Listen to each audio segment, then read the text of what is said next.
Hello everyone, good morning. स्वागत है आप सभी का ऑनलाइन स्टडी में। तो आज की इस वीडियो में लोग बात करने वाले हैं एक बहुत ही इंपॉर्टेंट टॉपिक जो कि बिहार के संदर्भ में बिहार की भूगर्भिक जो संरचनाएं हैं इसके बारे में बात करेंगे, जो कि आने वाले एग्जाम्स के लिए 68 बीपीएससी के लिए काफ़ी महत्वपूर्ण रहने वाला है। तो इस वीडियो को एंड तक देखिए और इस टॉपिक को अच्छे तरीके से समझिए। यहाँ पे जो मैंने मैप लगाया, इस मैप को अगर आप ध्यान से एक बार समझ लोगे तो ये जो टॉपिक है पूरी वीडियो का यही एक आप कह सकते हैं कि निचोड़ है। तो एंड तक वीडियो के साथ बने रहिए। तो चलिए इस वीडियो को शुरू करते हैं। तो सबसे पहला पॉइंट सबको ये ध्यान रखना है कि भूगर्भिक अध्ययन या फिर भूगर्भिक संरचना के अध्ययन के लिए हम लोग विभिन्न युग में जो निर्मित चट्टान है उनका प्रयोग करते हैं। विभिन्न युग में जो निर्मित चट्टानें हैं उनका प्रयोग करते हैं।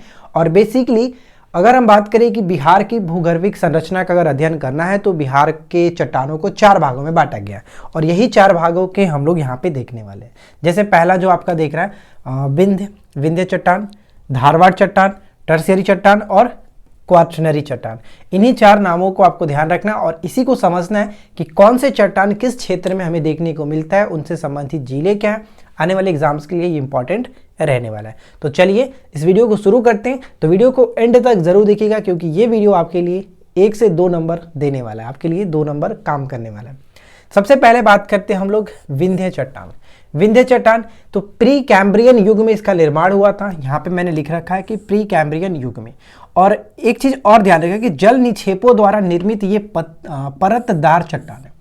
जल निक्षेपों द्वारा निर्मित ये परतदार चट्टान है। बिहार के दक्षिण पश्चिम भाग में देखने को मिलता है। बिहार के दक्षिण पश्चिम भाग यानी कि कहाँ पे, यहाँ पे बिहार के दक्षिण पश्चिम भाग में 2 चीज आप नोटिस करिएगा कि इसके अंतर्गत यहाँ पे देखिए कि सोन नदी के उत्तर में जो रोहतास और कैमूर है, सोन नदी के उत्तर में रोहतास और जो कैमूर है वहां पे देखने को मिलता है विंध्य चट्टान। तो ऑप्शंस में हमेशा आपसे यही पूछा जाएगा कि विंध्य चट्टान निम्नलिखित में से किन क्षेत्रों में देखने को मिलता है। तो बिहार के अलग अलग जिलों के नाम रहेंगे, वहां पे आपको विंध्य चट्टान में टिक करना है रोहतास और कैमूर। ठीक है, रोहतास और कैमूर। तो विंध्य चट्टान ये आपका कवर हो जाएगा। और ध्यान रखिए कि इसमें जीवाश्म नहीं होता है, ये जीवाश्म नहीं पाया जाता, इसमें जीवाश्म नहीं होता है। राइट। अब बात करते हैं हम लोग धारवाड़ चट्टान, जो कि सबसे ज्यादा इंपॉर्टेंट है आपके पेपर के लिए। तो ध्यान दीजिएगा, धारवाड़ चट्टान के अंतर्गत हम क्या पढ़ेंगे कि ये भी आपका प्री कैम्ब्रियन युग में इसका निर्माण हुआ है। इसका निर्माण भी प्री कैम्ब्रियन युग में ही हुआ है। यहाँ पे मैंने नोट डाउन कर दिया है। और एक चीज मैं आपको बता दूं कि यहाँ पे जो भी नोट डाउन किया गया वो मैं पे सिर्फ और सिर्फ समझाने के लिए किया हूँ।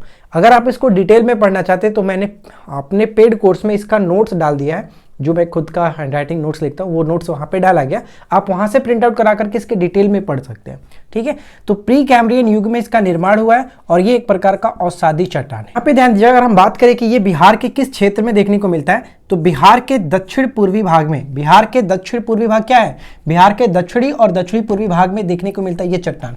तो इनसे संबंधित काफी बड़े जो जिले हो जाएंगे उनको कवर करना है। तो याद कैसे रखेंगे, याद रखने के लिए मैंने छोटा सा एक तरीका ही बताया, ट्रिक भी बनाया। तो 20 जामुन गिर गया, ट्रिक का नाम है 20 जामुन गिर गया। जामुन गिर गया, कितने जामुन, तो 20 जामुन गिर गया। यहाँ पे देखिए आप एक एक को तोड़ लीजिए। 20 में आप सबसे पहले बी को तोड़ेंगे तो बिहार शरीफ, 100 को तोड़ेंगे तो शेखपुरा। जामुन को 3 भागों में तोड़ेंगे हम लोग, जा से जमुई, मुंह से मुंगेर और जामुन जो है और न से एक नवादा भी होगा, यहाँ पे एक छोटा हुआ है तो न से आपका नवादा भी होगा। यहाँ पे मैं लिख देता हूँ न से आपका नवादा। ठीक है, न से नवादा।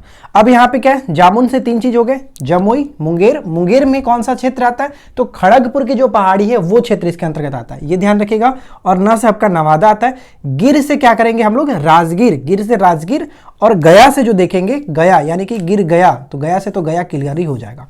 तो याद रखिएगा कि बिहार शरीफ, शेखपुरा, जमुई, मुंगेर, मुंगेर में खड़गपुर की पहाड़ी वाला क्षेत्र, नवादा, राजगीर और गया, ये सभी इसके अंतर्गत आता है। और इस क्षेत्र यानी इस चट्टान के अंतर्गत भी हमें जीवाश्म नहीं देखने को मिलता है, जीवाश्म नहीं होता है।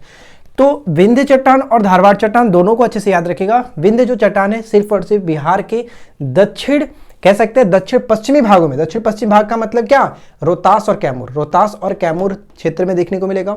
जबकि धारवाड़ चट्टान दक्षिण पूर्वी हिस्से में देखने को मिलता है, दक्षिणी और दक्षिणी पूर्वी हिस्से में, और इसके अंतर्गत ये सभी जिले आते हैं, इनको याद रखिए। अब हम यहाँ पे बात करते हैं जो हमारा तीसरा है टर्शियरी चट्टान, ये भी इंपॉर्टेंट है। टर्शियरी चट्टान बिहार के उत्तर पश्चिम भाग, बिहार के उत्तर पश्चिम भाग ये है आपका टर्शियरी चट्टान का क्षेत्र, जहां पे हम लोग पश्चिमी चंपारण को देखते हैं। बिहार के उत्तर पश्चिम भाग में सोमेश्वर की पहाड़ी, दून की घाटी और शिवालिक श्रेणी, ये इसके अंतर्गत आता है। सबसे इंपॉर्टेंट जो कि पश्चिमी चंपारण में सोमेश्वर की पहाड़ी, ये बहुत बार पूछा गया है, इसको याद रखिएगा। और लास्ट पॉइंट पे हम बढ़ेंगे तो यहाँ पे आपका आता है जो कि क्वार्टनरी चट्टान। क्वार्टनरी चट्टान भी इंपॉर्टेंट इसलिए हो जाता है, मैं आपको बताता हूं। जैसे कि हम जानते हैं कि भारत में सबसे ज्यादा जो मिट्टी है वो कौन सी है, जलोढ़ मिट्टी, लगभग 43% क्षेत्रफल पर फैली हुई है, ठीक है। और बिहार में भी सबसे ज्यादा आपका यही है, जलोढ़ मिट्टी। यहां पे समझिए कि जो क्वार्टनरी चट्टान है वो गंगा और सिंध के मैदानी क्षेत्र में देखने को मिलता है। गंगा और सिंध के मैदानी क्षेत्रों में क्वार्टनरी चट्टान। मैदानी क्षेत्र का मतलब क्या है, गंगा आपको पता है कि इस तरह से होकर के बहता है, जो कि बिहार में प्रवेश करता है। गंगा कहाँ पे, बक्सर के चौसा में। तो वहां से होते हुए प्रवेश करते जब ये बहता है, ये सभी गंगा के ही मैदान है। ये उत्तरी मैदान होता है, दक्षिणी मैदान होता है, उत्तर के मैदान कहते हैं इसको, दक्षिण के मैदान कहते हैं। तो जो गंगा के उत्तरी मैदान है और साथ ही साथ तो अगल का बिहार का जो बिहार से अगल हम हटेंगे तो हमारा जो सिंध का क्षेत्र आता है ऊपर में, सिंध के क्षेत्र में भी हमें ये जो चट्टान है क्वार्टनरी चट्टान देखने को मिलता है। और ये भी एक प्रकार का परतदार चट्टानें होती हैं। इसका निर्माण वर्तमान में अभी भी जारी है। जैसे ऊपर में हमने देखा था कि इनका निर्माण प्री कैम्बियन युग में हो चुका है, धारवाड़ का भी प्री कैम्बियन युग में हो चुका है, लेकिन जो क्वार्टनरी चट्टान है इसका निर्माण वर्तमान में भी जारी है। ये अभी भी जिसके इसका निर्माण हो रहा है, ठीक है। अब यहाँ पे चीज समझना है, जैसे क्वार्टनरी चट्टान के हम लोग दो भागों में बांटते हैं, यानी कि कालक्रम के अनुसार जैसे जैसे इसका निर्माण होता रहा इसका दो भागों में बांटा गया। तो यहाँ पे पहले भाग को प्लिस्टोसीन कहते हैं और दूसरे भाग को, यानी दूसरा जो कालक्रम इसका निर्माण हुआ उसको हम लोग होलोसीन के नाम से जानते हैं, होलोसीन।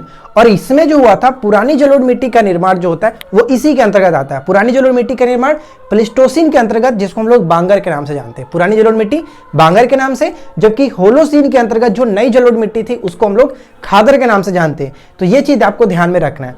एक चीज मैं आपको और बता दूं कि कश्मीर घाटी जो है, कश्मीर की घाटी पहले झील हुआ करती थी, लेकिन बाद में उसमें जो कालक्रम के अनुसार उसमें परिवर्तन होता रहा और वो इसी के अंतर्गत आता है, क्वार्टनरी चट्टान के अंतर्गत ही आता है।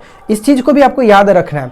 और साथ ही साथ अगर हम यहाँ पे, मैंने एक चीज पॉइंट्स नहीं बताया था, इसको ध्यान रखिएगा। जो टर्शियरी चट्टान है इसका निर्माण टेथिस सागर के निक्षेप से हुआ है। टेथिस जो सागर था इसके निक्षेप से हुआ है।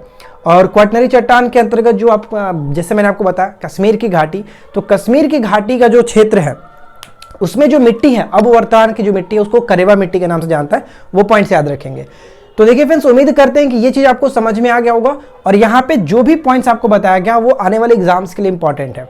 हो सकता है अभी आपको बैकग्राउंड में थोड़ा नॉइज देखने को मिल रहा होगा, उसके लिए मैं माफी चाहूंगा, लेकिन जो चीज़ मैं आपको बताया हूँ उस चीज़ को याद रखिए। और इसको अगर प्रॉपर डिटेल में पढ़ना चाहते हैं तो आपको हमारे जो कि हमारे पेड कोर्स में आप जा सकते हैं, वहाँ पे आपको नोट्स मिल जाएगा, वहाँ से पढ़ सकते हैं। तो फिलहाल आज की इस वीडियो में इतना ही फ्रेंड्स। उम्मीद करते हैं वीडियो अच्छा लगा होगा। वीडियो कैसा लगा नीचे कमेंट्स करके बताइएगा। वीडियो अच्छा लगा तो लाइक एंड शेयर जरूर करिए। चैनल पे पहली बार है सब्सक्राइब करके नोटिफिकेशन बेल आइकन को ऑल पे सेट करिए। मिलते हैं नेक्स्ट क्लास में। Thanks for watching.